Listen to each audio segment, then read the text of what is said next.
आइए चलो बात कर लेते हैं बीएससी एग्रीकल्चर ऑनर्स के फर्स्ट ईयर के फर्स्ट सेमेस्टर की हॉर्टिकल्चर क्लासेस की। तो आज के टॉपिक में हम क्या क्या पढ़ेंगे। आज का दूसरा टॉपिक होगा हमारा हॉर्टिकल्चर का।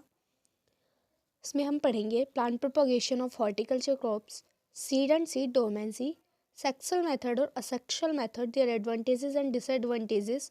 Also in sexual method based on plant on own root, जैसे कि suckers, strainers, layers, tip layering, simple layering, trench layering, mound layering, air layering, compound layering और टर्पेंटाइन लेयरिंग। एडवांटेजेस और disadvantages of layering, separation, division, cutting, grafting, budding. यानी कि means that कि तीसरा chapter जो हमारा हॉर्टिकल्चर का है इसको हम आज पूरा कवर करने वाले हैं with point two point on the basis of exam. ठीक है, इससे पहले मैं आपको एक बात और बता दूं कि इसके बाद हम इन तीनों चैप्टर की यानी कि जो टॉपिक अब तक पढ़ा दिए गए हैं इन्हीं में से एक एक मार्क्स के क्वेश्चन, आने वाले क्वेश्चन जो हमारे बोर्ड एग्जाम में आ जाते हैं उनके बारे में हम अलग से एक वीडियो बनाएंगे with long, very short and short answers.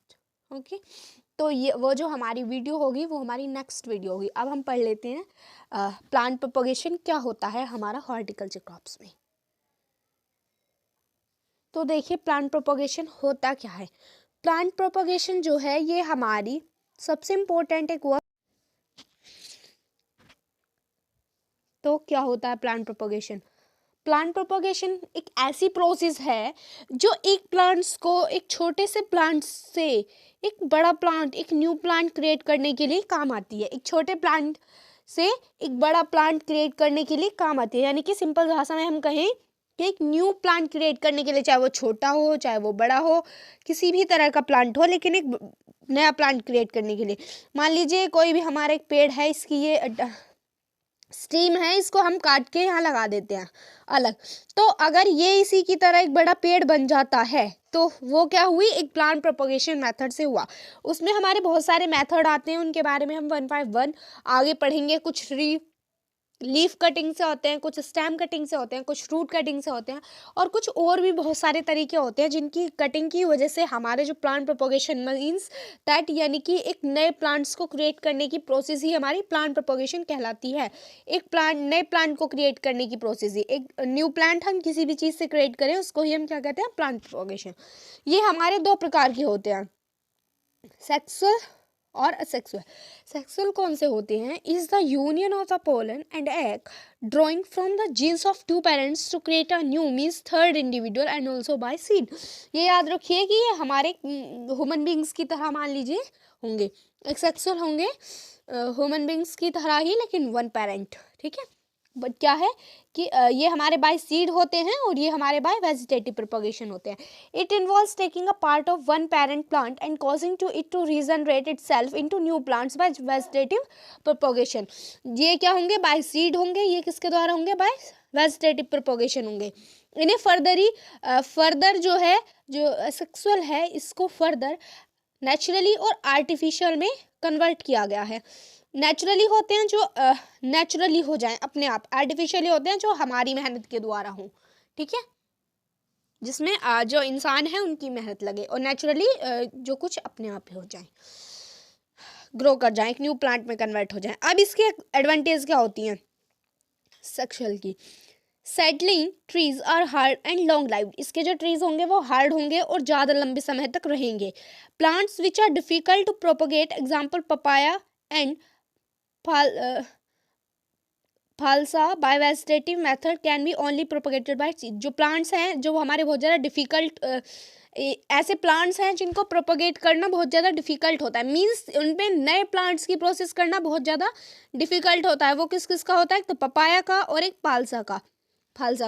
तो पपाया और फालसा जो होते हैं ये हमारे वेजिटेटिव मेथड के द्वारा हमारे प्रोपगेट होते हैं, और इनको प्रोपगेट करना सीड्स के द्वारा ही ज़्यादा सही रहता है। ठीक है, और इस अगर हम माना जाए कि प्लांट प्रोपगेशन इनका किसी रूट, स्टेम वगैरह से होगा तो बहुत हार्ड होता है। The root stock on which the fruit varieties are budded and grafted are usually obtained by means of sexual propagation. इसका मतलब क्या है कि जो रूट स्टॉक्स होंगी फ्रूट्स की अलग अलग वेराइटीज़ की, उन्हें हम बडेड भी करते हैं, ग्राफ्टेड भी करते हैं, और उनसे अलग अलग तरह के हमारे के जो प्लांट्स हैं, प्रोपोगेशन है, वो हमें ऑब्टेन होगी. अब है they are heavenly with deep root system. इनकी जो रूट होगी ना वो बहुत ज़्यादा गहरी होगी. फिर है disease resist and have longer life span. जो डाइसिस है वो नहीं होंगी इसमें और ज़्यादा लंबा इनका लाइफ हो साइकिल. अब इसकी डिसएडवांटेजेस की बात कर लेते हैं. तो the seedling trees are not uniform in their growth या earning capacity and fruit quality as compared to those propagated vegetatively. जो ये है कि जो सीडलिंग ट्रीज होंगे वो यूनिफॉर्म नहीं होंगे, लेकिन इनकी जो ग्रोथ है उसकी कैपेसिटी और फ्रूट की क्वालिटी अच्छी होगी. ठीक है, जो वेजिटेटिवली प्रोपोगेट होंगे उनके अकॉर्डिंग. और क्या क्या हो सकता है इसमें, तो और मैं बता देती हूँ अभी. और इसकी एडवांटेजेस और डिसएडवांटेजेस क्या हो सकते हैं कि ज़्यादा टाइम लेंगे क्रॉप के लिए. ये इसकी डिसएडवांटेजेस हो सकते हैं कि टाइम जो है ज़्यादा लगेगा इन्हें प्रोपोगेट होने के लिए. ठीक है, अब हम नेक्स्ट बात कर लेते हैं. अब हम जो सेक्सुअल मेथड है उसकी एडवांटेजेस पढ़ेंगे. Certain root stocks are resist, यानी कि बहुत सारी रूट स्टॉक्स जो हैं वो हो जाएंगी, जड़ें जो हैं बहुत सारी हो जाएंगी. फ्रूट फ्रीज कम बियरिंग अर्लियर. जो फ्रूट्स हैं वो बहुत ज़्यादा जल्दी आएंगे इस मेथड से, क्योंकि हमारे द्वारा हो रहा है ना, और अगर मतलब हमारी वजह से हो रहा है, ये आर्टिफिशियली हो रहा है. अगर नेचुरली होगा तो फ्रूट आने में टाइम लगेगा उन पर. Plants are generally dwarf in nature than seedlings. जो पौधे होंगे ना वो हमारे छोटे छोटे होंगे नेचर में, और उनके बीज भी छोटे छोटे होंगे. Plant produce seedless fruits. जो प्लांट्स हैं वो हमारे सीडलेस फ्रूट्स देंगे. याद रखना, रेसिस्ट टू पेस्ट एंड डाइसिस. उसमें हमारी बीमारी वगैरह जो होंगी वो नहीं होंगी. Adverse soil factor like salinity और एल्केनिटी. और जो सॉइल फैक्टर होगा वो कैसा होगा, एडवर्स होगा, जैसे कि सैलिनिटी और एल्केनिटी. डिसएडवांटेजेस क्या होंगी इसकी कि vegetatively propagated plants are generally and so vigorous and long lived as seedlings. ठीक है,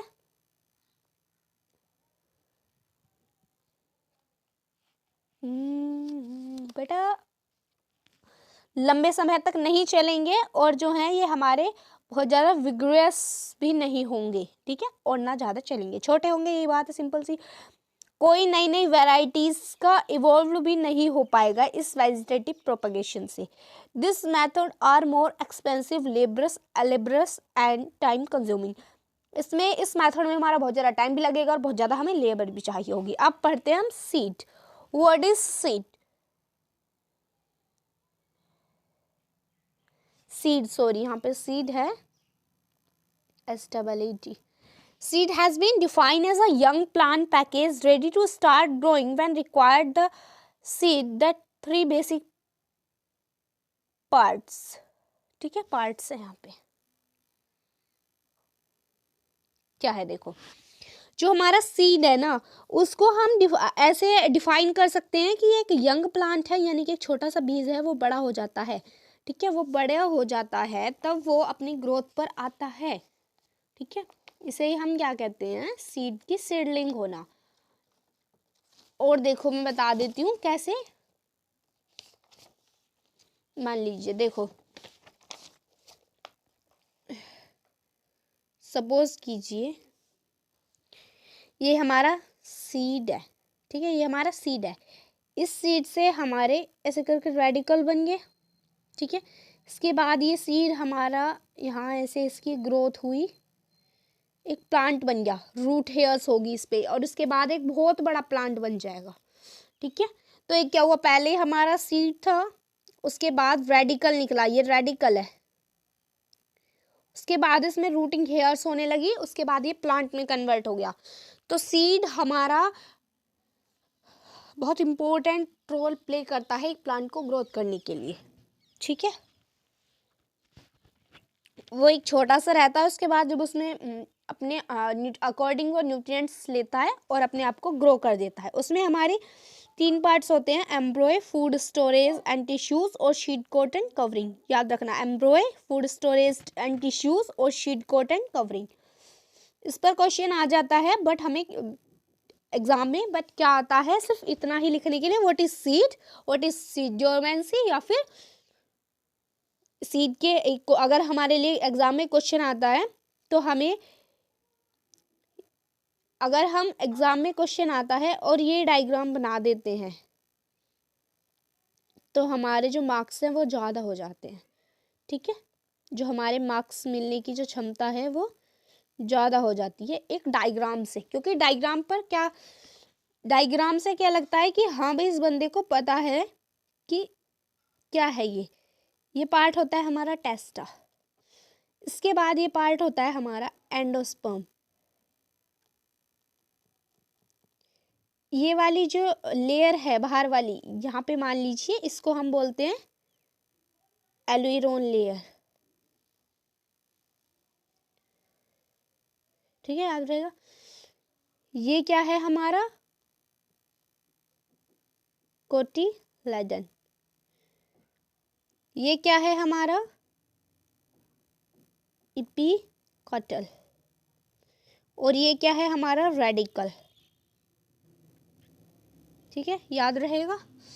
6 पार्ट होते हैं इसमें, हमेशा याद रखना कि क्या होते हैं, याद रहेंगे हमेशा।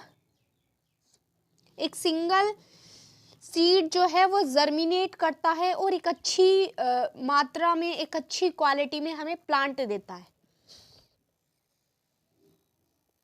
अब हम बात कर लेते हैं सीड डोरमेंसी क्या होती है। तो सीड डोरमेंसी यानी कि सीड की शुष्क अवस्था। ठीक है, जिस फेस में जो सीड है हमारा रेस्ट में हो उसे हम क्या बोलते हैं, seed dormancy. It can be defined as a state और condition in which seed are prevented from germinating even under the favorable environment conditions for germination, including temperature, water like gas, seed coats and other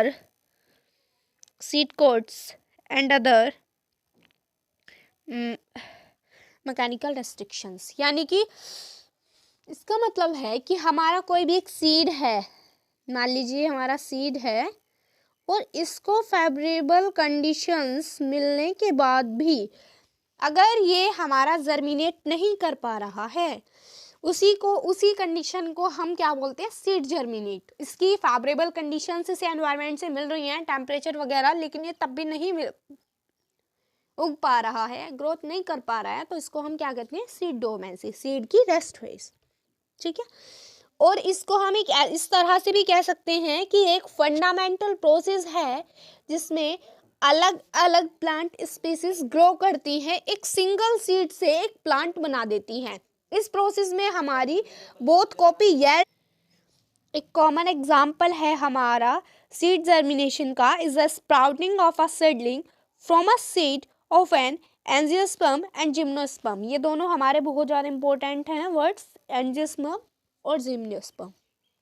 ये इसके germination का एक बहुत बड़ा important example है कि जो हमारा सीड है उसमें हमारी सीडलिंग होती है, सीडलिंग की स्प्राउटिंग होती है बीज से, और वो किस किस में बदलता है, एंजियोस्पर्म और gymnosperm according to their growth. ठीक है, अब हम पढ़ेंगे मेथड्स बेस्ड ऑन प्लांट और रूट। प्लांट की रूट पर जो हमारे मेथड बेस्ड करते हैं, जैसे कि शकर्स क्या होते हैं, पाइनएप्पल में जो शकर्स होंगे हमारे, जो हमारे हमेशा शकर्स होंगे वो किस में पाए जाएंगे, पाइनएप्पल इसका एग्जांपल है। रनर्स किस में पाए जाएंगे, स्ट्रॉबेरी में। और जो लेयरिंग है वो किस में, एक मेथड है ये propagating a plant. First of all हम सकर्स एंड रनर्स के बारे में फुल जान लेते हैं कि भाई सकर्स और रनर्स हम पढ़ तो रहे हैं, लेकिन होता क्या है। अभी हमने पढ़ा कि जो सकर्स है वो हमारा पाइनएप्पल में होगा और जो हमारा रनर्स है वो हमारा स्ट्रॉबेरी में होगा। कैसे होगा, ये जो सकर्स है वो एक तरह का ये है कि प्लांट का एक पार्ट है जो हमारे बेस से निकल के आता है मदर प्लांट के, उसको हम रिमूव कर देते हैं और रिमूव करने के बाद उसे दूसरी जगह पर लगा देते हैं। तो इस तरह से जो हमारी शूट के द्वारा यानी कि बड निकलती है और उस बड को हम दूसरी जगह पर ट्रांसप्लांटेड कर देंगे। उसके बाद हमारा जो एक पाइनएप्पल में होता है, ये पाइनएप्पल का जो प्लांट है वो ग्रो हो जाएगा। ठीक है, इस तरह से रनर्स होते हैं। रनर्स हमारे स्ट्रॉबेरी में होते हैं।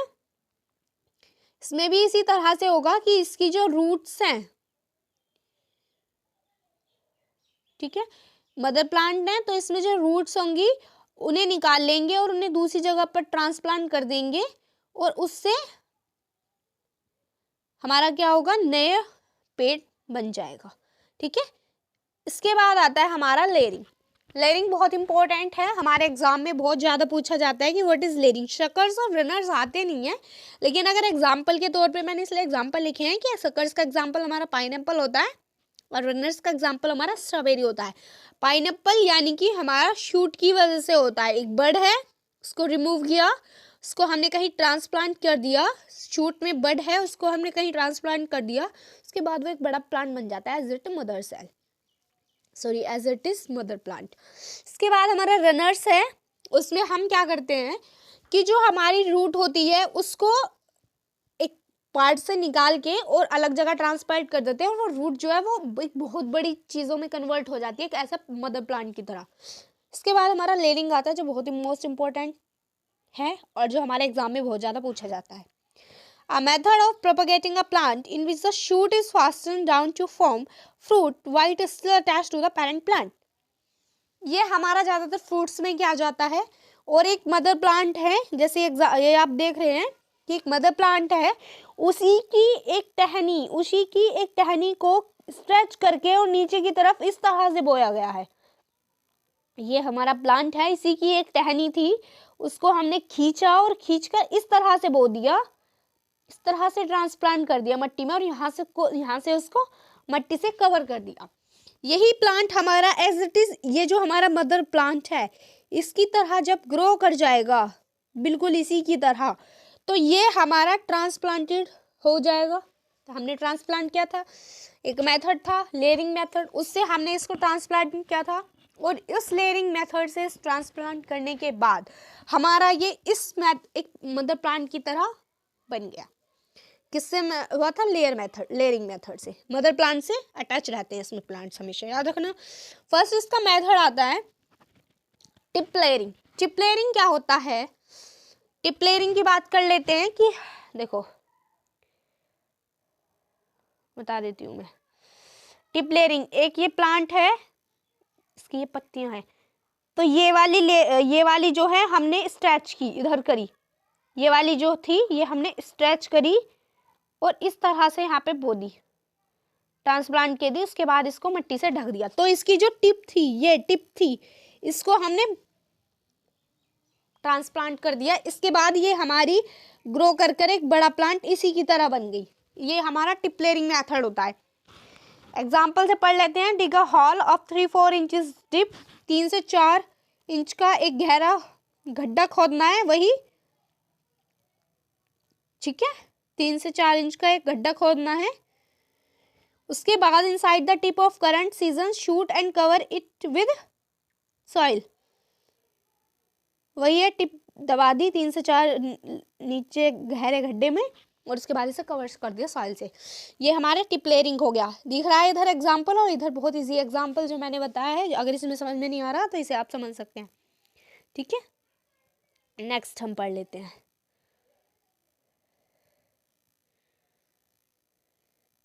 इसके बाद हम बात कर लेते हैं सिंपल लेयरिंग।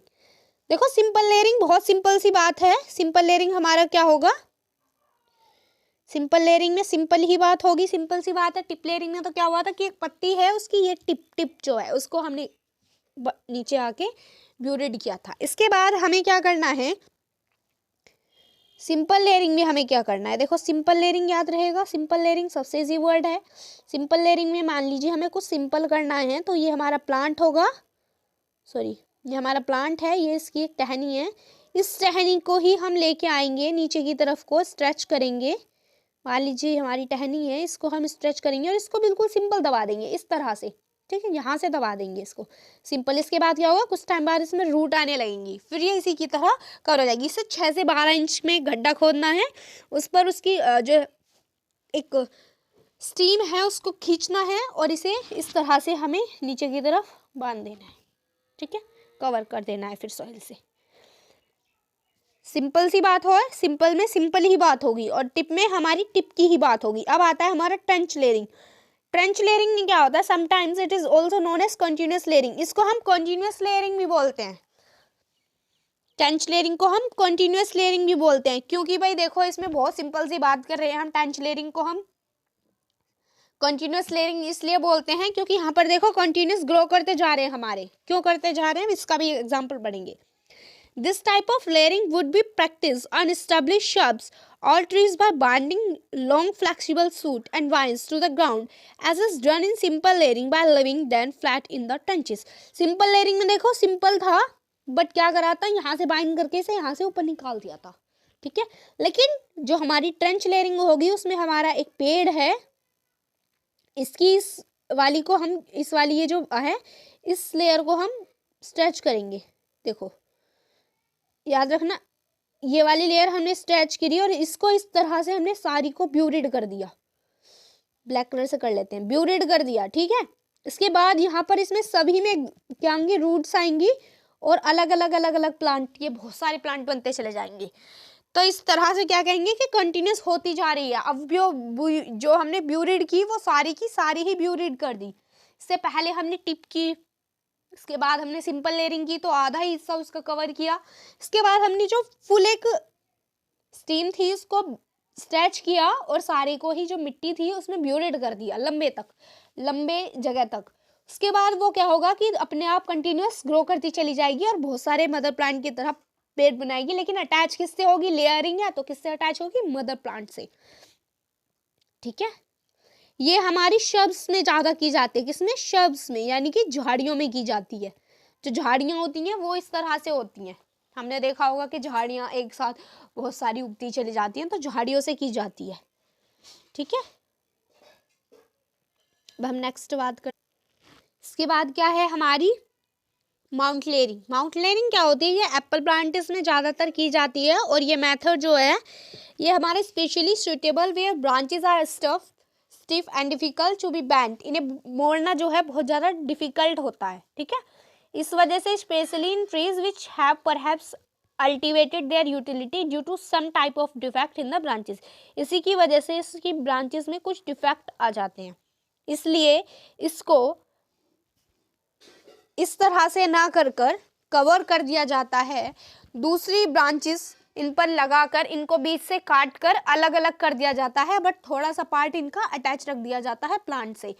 उसके बाद इन पर जो कवर करने के बाद कुछ टाइम बाद क्या होता है कि कुछ वीक्स बाद 6 to 7 वीक्स बाद जब हमारे कुछ प्लांट जो टिश्यूज थे वो हमारे अटैच रह गए थे, जो टिश्यूज थे वो हमारे अटैच रह गए थे थोड़े से उस प्लांट के टिश्यू से, उसमें क्या होता है कि कुछ टाइम बाद वो जो प्लांट है उसमें अपने आप रूट्स आने लगती है, ठीक है।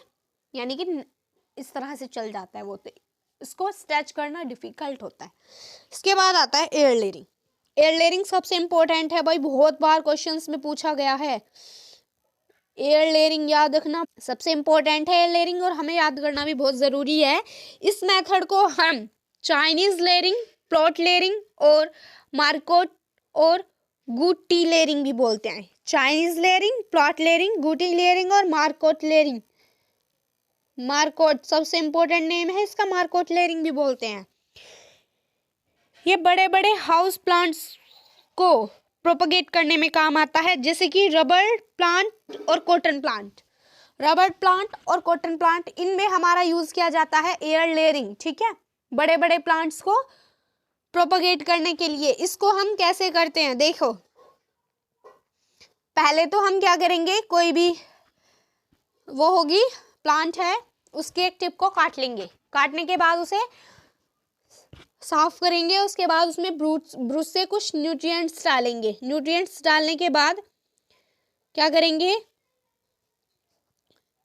ब्रांच लेंगे और उस ब्रांच को उस ब्रांच से अड़ाकर इस वाली ब्रांच से, जो ये ब्रांच है इससे इस ब्रांच को अड़ा देंगे, क्योंकि इस पर हमने न्यूट्रिएंट्स ब्रूस से डाल दिए। उसके बाद इस ब्रांच को इसके साथ रखकर से बाइंड कर देंगे टाइटली कि एयर भी पास ना हो सके। उसके बाद कुछ टाइम बाद हम देखेंगे कि इस ब्रांच में हमारी जड़ें आने लगेंगी।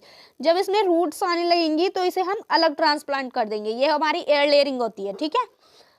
याद रहेगा एयर लेयरिंग कैसे होती है। एयर लेयरिंग कुछ कुछ माउंट एयरिंग की तरह होती है, बट थोड़ी सी डिफिकल्टी है, ठीक है। इसमें थोड़ा सा जुड़ा रहने देते हैं, बट इसमें हटा देते हैं और न्यूट्रिएंट्स दे देते हैं, ठीक है, बहुत।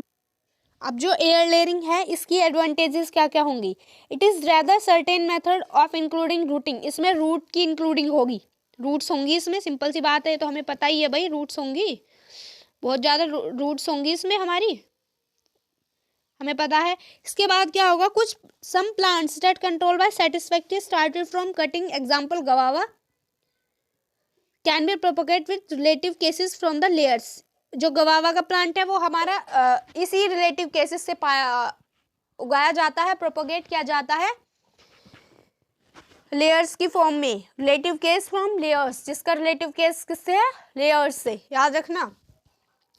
कुछ प्लांट्स जो कंट्रोल होते हैं हमारे by satisfactory started from cutting, example guava, such can be propagate with relative case from layers. इसके बाद थर्ड पढ़ते हैं, the cutting which have been detached from the mother plant often do not remain alive until roots are found. देखो जो plants होंगे वो किसके साथ रहेंगे, अपनी मदर प्लांट के साथ अटैच रहेंगे, ये सी एडवांटेज है। और अपनी मदर प्लांट के साथ रहने के बाद ही वो लाइव रह पाते हैं। अगर उनकी मदर प्लांट से उन्हें रिमूव कर दिया जाता है तो वो मर जाते हैं, तो उनको अलाइव रखने के लिए उनकी मदर प्लांट से उन्हें अटैच रखना पड़ता है। याद है ना, सिंपल लेयरिंग, बाउंड लेयरिंग की स्ट्रेच करके उन्हें उनकी टिप को, कहीं पर उनकी स्टेम को, कहीं पर उन्हें फुल जो है बाइंड कर दिया जाता है। और ये जो कटिंग हुई, जो एयर लेयरिंग में जो कटिंग हुई, या फिर जो बाउंड लेयरिंग में हमारी हाफ कटिंग हुई और एयर लेयरिंग में हमारी फुल कटिंग हुई, उस पर हमने कुछ न्यूट्रिएंट्स लगाए। उस न्यूट्रिएंट्स लगाने के बाद हमने फिर जो प्लांट थी उसको अटैच किया, उसके बाद उसे टाइटली बांध दिया कि एयर भी पास ना हो सके। और आफ्टर 6 to 8 months लेटर हमने देखा कि उसमें जो रूट्स हैं वो उसकी अपनी रूट्स आने लगी, बट अटैच किससे, अपनी मदर प्लांट से, और उस मदर प्लांट से हम उसे हटा नहीं सकते। By using a large branch, a much larger plant can be obtained in the first instance. Large branches को यूज करके लार्ज ही प्लांट हमारा ऑब्टेन होगा पहली इंस्टेंस में। लार्ज ही ब्रांच यूज करेंगे तो लार्ज ही प्लांट हमें ऑब्टेन होगा। डिसएडवांटेजेस क्या होंगी, स्लो एंड क्यूम्बरसम प्रोसेस होती है और बहुत ज़्यादा स्लो होती है, टाइम लगता है, हमें तो पता है ये टाइम तो लगेगा।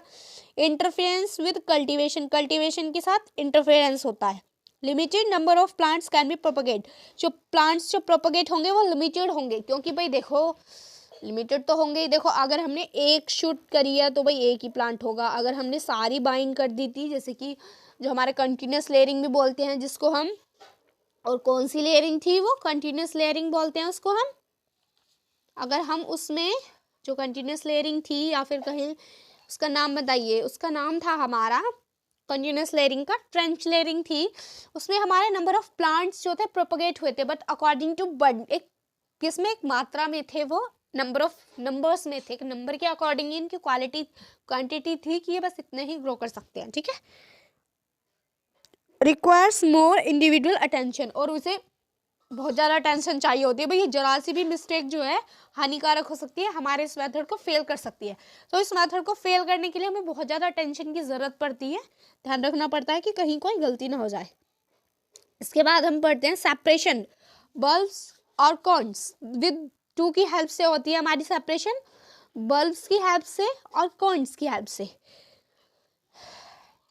ये हमें पता है, सिंपल सी बात है। बल्ब और कोन्स क्या होते हैं भाई, हमारे पार्ट ही तो होते हैं, ये हमारे प्लांट्स के पार्ट होते हैं, बल्ब और कोन। इनको हम क्या कर देते हैं, ब्यूरिड कर देते हैं, और इनको ब्यूरिड करने के बाद ये क्या होते हैं, ग्रो कर जाते हैं, ठीक है। बल्ब को अलग करके और इनके कॉन्स को अलग करके जब हम ब्यूरिड कर देते हैं, सेपरेशन की वजह से यही तो है कि इनके प्लांट के किसी भी पार्ट को हम अलग कर देते हैं, और अलग करने के बाद उसी से हम उसको आगे ट्रांसप्लांट कर देते हैं, और उसके बाद वो एक मदर प्लांट की तरह बड़ा। ऊपर हमने पढ़ा था सेपरेशन की वजह से होते हैं, जैसे कि बल्ब को अलग कर देते हैं, फिर जो प्लांट है उसके कॉम्स को अलग कर देते हैं। इसके आगे डिवीजन, यानी कि उनका अलग अलग हिस्सा बांट देते हैं, अलग अलग कर देते हैं, प्लांट्स के अलग अलग पार्ट्स को अलग अलग कर देते हैं। जैसे कि राइजोम्स को अलग डिवीजन होना, यानी कि अलग अलग भागों में बट जाना। तो एक प्लांट के कई टुकड़े कर देना तो डिवीजन हो जाना, यानी कि उनके राइजोम्स को अलग, क्राउन को अलग, ट्यूबर्स को अलग, रूट ट्यूबर्स को अलग, और उनके बहुत सारे पार्ट्स को जो है अलग अलग कर दिया जाता है, जिनकी वजह से एक new plant plant division method से हमारा उगाया जाता है, वो डिवीजन मेथड होता है। सेपरेशन मेथड जिससे बल्ब और कोन्स आते हैं, जो प्लांट है उसके बल्ब और कोन पार्ट को हम अलग कर देते हैं, सेपरेशन कर देते हैं, उसके बाद हम एक न्यू मदर प्लांट उगा देते हैं उसकी वजह से, ठीक है, मदर प्लांट की तरह एक नया प्लांट। इसके बाद आता है कटिंग। कटिंग भी इसी तरह से होता है कि कटिंग होती है हमारी एक ऐसी प्रोसेस होती है जिसमें हम जो प्लांट है उसका कोई भी एक पार्ट है उसको कट कर देते हैं। इसी को समझाने के लिए हमें ये दिया गया है, ठीक है, इसी को ये और डिवीजन और सेपरेशन हमें कटिंग समझाने के लिए दिया गया है। कटिंग क्या होगा कि भाई प्लांट है कोई भी और इसका कोई भी पार्ट, जैसे मान लीजिए यही है और यहाँ पे ब्यूरेट कर दिया और इसके बाद एक न्यू प्लांट बन जाएगा, इसी को हम कटिंग कहते हैं। या तो लीफ काट दीजिए, स्टेम काट दीजिए, रूट काट दीजिए, कोई सा भी एक पार्ट काट दीजिए और उससे हमारा एक न्यू प्लांट का उग जाना क्या कहलाता है, कटिंग। के बाद आता है भाई ग्राफ्टिंग मेथड। सबसे मोस्ट इंपॉर्टेंट टेक्निक है ये हमारी हॉर्टिकल्चर की, ग्राफ्टिंग मेथड। इसमें क्या होता है कि एक it is a horticulture technique and use joint part from 2 or more plants so that they appear to grow as a single plant। एक मतलब बहुत सारी पात को जोड़कर एक सिंगल प्लांट उगाया जाता है। मान लीजिए एक वाइट रोज है और एक वाइट रोज का प्लांट है और एक रेड रोज का प्लांट है। ये जो हमारे वाइट रोज है और ये रेड रोज है, इसे इस तरह से हमने उगा दिया तो हमारा एक ऊपर वाइट रोज आएंगे और नीचे रेड रोज आएंगे। इसी को ही हम ग्राफ्टिंग मेथड कहते हैं, ठीक है, अलग अलग प्लांट्स का एक जगह कॉम्बिनेशन का। टाइप जो होते हैं इसके कई तरह के होते हैं, क्लेफ्ट, बाग, T grafting, crown grafting, side grafting, saddle grafting. सभी के बारे में देख लेते हैं। साइड ग्राफ्टिंग ये होती है कि साइड से एक प्लांट है उसको मान लीजिए इधर से साइड से कट कर दिया और यहाँ पर एक बड लगा दी साइड से काटने के बाद, तो साइड ग्राफ्टिंग हो गया। टोंग ग्राफ्टिंग कौन सी होगी, एक प्लांट को हमने इस तरह से काटा, इस तरह से, ठीक है, और देखो साइड ग्राफ्टिंग क्या होगी, एक प्लांट को हमने कुछ इस तरह से इसको काटा और इस तरह से कुछ ऊपर वाले प्लांट को काटा, इसको हमने इसमें लगा दिया और इसको यहाँ से टाइट करके बांध दिया, तो वो क्या होगी, हमारी टोंग ग्राफ्टिंग होगी, ठीक है। इसके बाद हम पढ़ते हैं क्लेफ्ट ग्राफ्टिंग। क्लेफ्ट ग्राफ्टिंग भी इसी तरह की होगी जो टोंग ग्राफ्टिंग, ये क्लेफ्ट ग्राफ्टिंग है। और टोंग ग्राफ्टिंग के लिए हमें क्या करना पड़ेगा, ये देखो कुछ इस तरह से काटेंगे और इसमें जो हमारे ऊपर वाले पार्ट्स होंगे ना प्लांट्स के, उसे भी हम इस तरह से काटेंगे कुछ और इसे बाइंड कर देंगे, तो हमारी टोंग ग्राफ्टिंग। और चिमटे की तरह एक, तो टोंग ग्राफ्टिंग चिमटे की तरह होगी, जैसे चिमटा होता है 2 पेचेस होंगे और साइड, लेकिन इसमें हमारी एक ये होगी क्लेफ्ट ग्राफ्टिंग, यानी कि एक ही साइकन बना हुआ होगा इस तरह से और इधर से हमारा मान लीजिए प्लांट है, इस तरह से इसमें अटैच कर दिया, बाइंड कर दिया, ठीक है, ये हमारी क्लेफ्ट ग्राफ्टिंग होगी। इसके बाद हम पढ़ते हैं बार ग्राफ्टिंग। बार ग्राफ्टिंग क्या होगी, एक प्लांट है, इसमें हम इस तरह से एक क्या करेंगे, होल करेंगे और उसमें साइकन को इस तरह से लगा देंगे, ठीक है, इस तरह से हमारा साइकन होगा मान लीजिए। और ये प्लांट है, इसमें हमने इसी तरह से होल किया और इसको बाइंड कर दिया, ये हमारी क्या होगी, बार ग्राफ्टिंग। इसके बाद हम पढ़ लेते हैं, भाई ग्राफ्टिंग है तो बहुत सारी ग्राफ्टिंग होंगी। टी ग्राफ्टिंग होगी। टी ग्राफ्टिंग कैसे होगी, टी की तरह शेप बनेगा उसमें इस तरह से और हमारे जो बड है उसको इस तरह से लगाया जाएगा और इस तरह से टी की तरह उसे में अटैच किया जाएगा। टोंग ग्राफ्टिंग हमें समझ में आ गई क्या होगी भाई, एक चिमटे की तरह होगी।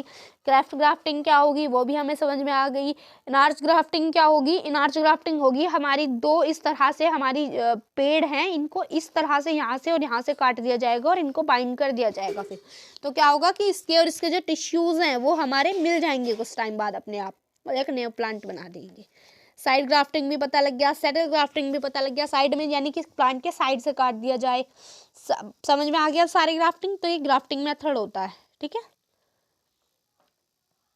अब हम पढ़ते हैं आगे, ठीक है। अब हम पढ़ते हैं बडिंग। बडिंग क्या होता है, ये भी एक ग्राफ्टिंग की फॉर्म होती है जिसमें जो हमारे साइकन है heavenly one single nature bird, उनके पास एक सिंगल नेचर बर्ड होती है। जो ग्राफ्टिंग है उनके पास एक सिंगल नेचर बर्ड होती है। Taken from the desired plant is inserted in the stalk between nodes in such a way so the cause an intermediate contact of cambium tissues। जो cambium tissues होंगे ना उनके contact में बने रहें। इस तरह से जो बड है उसको रिमूव करते हैं। इस प्रोसेस में bud is taken from one part and grown to other method of the budding. क्या होता है कि किसी भी एक प्लांट की जो बड्स होती हैं उनको निकाल लिया जाता है, किसी भी एक प्लांट की जो बड्स होती हैं उनको निकाल लिया जाता है। उसके बाद क्या करते हैं, ठीक है, किसी भी एक प्लांट की बड को निकाल लिया जाता है और उसको कई तरीके से लगाया जाता है, जैसे कि पैच बडिंग, फॉरकॉट बडिंग और फ्लूट बडिंग, रिंगिंग बडिंग। ये इसे कई तरीके से इसको अटैच किया जाता है, ठीक है। जैसे कि अब हम बात करें कि पैच बडिंग क्या होती है। पैच बडिंग होती है एक प्लांट है, उसको इस तरह से काटा जाता है और उसमें यहाँ पर एक बड लगा दी जाती है। फोरकट बडिंग, फोरकट बडिंग हमारी किस तरह से होती है,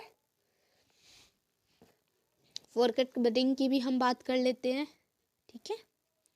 इसमें क्या होगा कि प्लांट है, इसके इस तरह से यहाँ से सारे में बड लगाई जाएगी जो एक प्लांट ग्रो देगी, ठीक है। इस तरह से यहाँ से सारे में काटने के बाद बीच में एक बड लगा दी जाएगी और पूरी इस तरह से कि बड के साथ पार्ट को काटा जाएगा इतना, और इतना ही हम प्लांट को काट लेंगे यहाँ से और उस पर इस तरह से सारे में लगा दी जाएगी और बड को छोड़कर सारे को बाइंड कर दिया जाएगा और वो एक पेड़ उगा देगा। फ्रूट बडिंग क्या होती है, एक प्लांट है, उसका बीच वाले हिस्से को हम काट देंगे और साइड साइड से रहने देंगे। इसके बाद हम यहाँ पर इस बीच वाला ये जो हमने हिस्सा काटा है ना, इसको फिर बीच से काट देंगे और यहाँ पर बड लगा देंगे। ये हमारी फ्लूट बडिंग होती है। अब आती है रिंग बडिंग क्या होती है। तो रिंग बडिंग क्या होती है हमारी, ठीक है, पैच बडिंग। अब रिंग बडिंग क्या होती है, रिंग बडिंग भी क्या होती है कि एक प्लांट है, तो रिंग बडिंग में क्या होता है कि रिंग की तरह एक प्लांट है, उस पर रिंग की तरह उसे शेप में कर लिया जाता है। इसके बाद रिंग की तरह एक उसके अंदर से निकाल के और उसे रिंग की शेप में बनाया जाता है। उस रिंग की शेप में एक बड लगा दी जाती है जो ग्रो कर जाती है, ठीक है। उसे हम रिंग बडिंग कहते हैं। इसी तरह से हमारी सारी बर्ड्स होती हैं। समझ में आ गई होंगी आई थिंक आपके। देख लीजिए, be sure edges line up. हमें क्या याद रखना चाहिए कि जो हमारे एजिस हैं वो लाइन अप ऊपर की तरफ को उनकी लाइन होनी चाहिए। The insert patch ready for ramming should look like this, lifting tightly in the open और all four. The union is then wrapped with grafting type or polish strips using care to cover all the cuts but leaving the bud exposed। जो बड है ना उसको छोड़ दे खुला, जो बड होगी उसको खुला छोड़ दे और जो सारी और चीज़ें हैं उसको कवर कर दे, ठीक है। समझ में आई थिंक आपके सभी के समझ में आ गया। अगर आपको समझ में नहीं आया हो तो कमेंट कीजिए, मैं दोबारा समझा दूंगी इसी तरीके में। और इसके बाद की हमारी जो नेक्स्ट वीडियो होगी वो होगी इम्पोर्टेंट क्वेश्चन आंसर्स पर, जो हमारे यूनिवर्सिटी एग्जाम्स में आते ही आते हैं। Thanks for watching my video. Please like, share and subscribe.